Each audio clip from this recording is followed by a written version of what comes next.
The Great Barrier Reef is dead. And this year, 2016, passed away after a long illness. It was 25 million years old. Let us have a moment of silence for these great architectural forces. This was the thought of an article in the Outline magazine. Luckily for us, it is false. CNN News wrote an article proving that it was false. The reef is not dead, but it is dying, and fast. And we have to act now before we reach the point of no return, where we can't save this beautiful reef anymore. I want to help you understand what the reef is made of, corals, how they operate, why they're dying out, and what we can do to help them.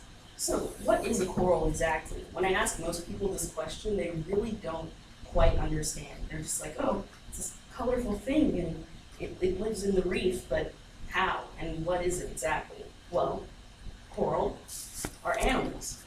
They're a colony of individual polyps that work together and live together in harmony.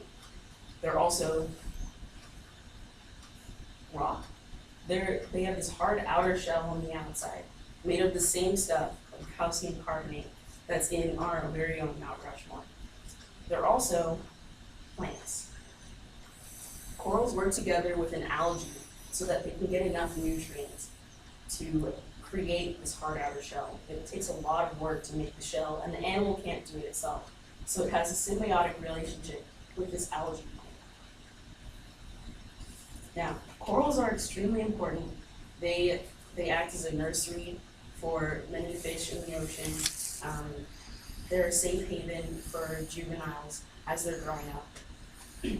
They're also just plain shelter for many fish, like this little guy here.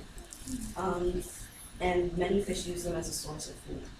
So in general, so many species of fish use coral in some way or form. 25%, in fact, of all marine species depend on coral. This was in a study done by the Smithsonian. Yet, coral reefs only cover less than 2% of the entire ocean floor. I don't know about you guys, but those numbers don't quite add up. And if coral are disappearing, what's that going to do to our ecosystem, to the biodiversity of the world? The little fish that live in the coral, there are bigger fish that depend on them for food. So what happens to the tuna I might want to eat tomorrow night, or the fishing industry? So we have to understand what's causing this massive coral dieback and what we can do to stop it. Well, one of the main reasons is coral bleaching. This is brought on by climate change. Much like college students, corals are easily affected by stress. Any change in temperature, in salt concentration in the ocean, the pH levels, will cause the coral to go under stress. And when the coral is under stress, it expels the algae from the system. Now remember, this algae is very important. Without it, the coral doesn't have enough food to survive. And the algae also provides the coral with color. So we see this bleaching effect of coral. They turn white when we expel this algae. This is the actual picture of what it would look like. You can clearly see the healthy coral on the sides and this big white spot of sick coral. Coral can recover from this, but it takes a little time and it's very difficult. However, even if they are able to recover, there are other factors that affect the coral that make it really difficult for them to recover from the sickness. This is ocean acidification, which happens because of industrial emissions.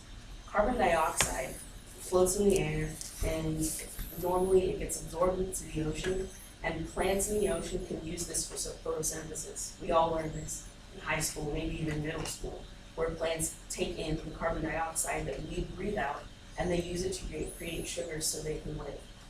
Under normal circumstances, the carbon dioxide we produce is enough for the plants to handle.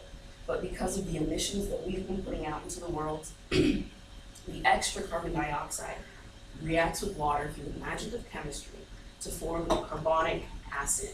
Now, you don't have to be a chemistry major to know that acid is bad. It's corrosive. And if it's in our oceans, it happens to eat away at the hard outer shell of the coral. Without this shell, the coral can't protect themselves. They're vulnerable. And with the added effect of coral bleaching, coral are extremely vulnerable to anything that happens. They're very sick, and it's hard for them to recover.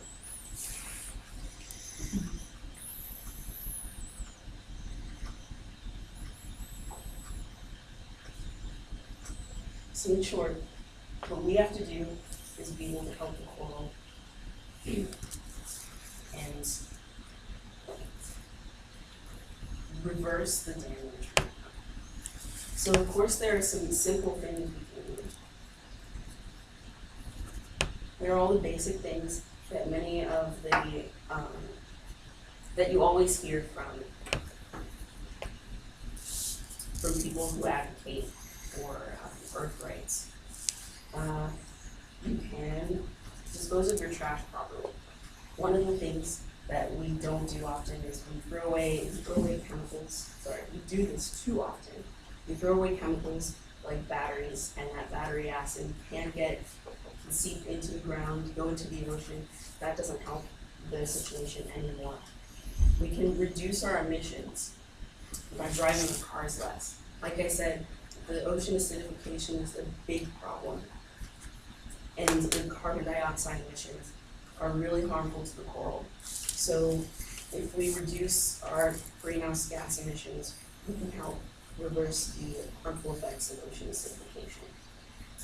And another thing that we've heard a lot in California now because of the drought is to conserve water, but also we have to watch what we put down the drains. Many people put medications down the drain or in the toilet after they've used them, and this can get through the sewage filtration system and into the ocean and harm the coral even more. But another way that we can all definitely help is by volunteering. We live in Pepperdine, right by the beach. Malibu Beach is right across the street. We can all be able to go down and volunteer with this organization called Field a Day. And if you go to their website, you can register to pick up trash with them at any time of year. So in short, we've learned that coral are these crazy colonies of animals and plants, and they have this tough outer coating. But even with that, they're still vulnerable. We've learned that coral support a quarter of the marine life in the ocean, but they support a quarter of the species in the ocean. Yet there's one species that's causing a lot of damage: Homo sapiens, us. It's our responsibility to help save the coral for future generations. Because as the great Chief Seattle said, he was an Indian chief and also an environmental activist, he said that we do not inherit the earth from our ancestors, but we borrow it from our children.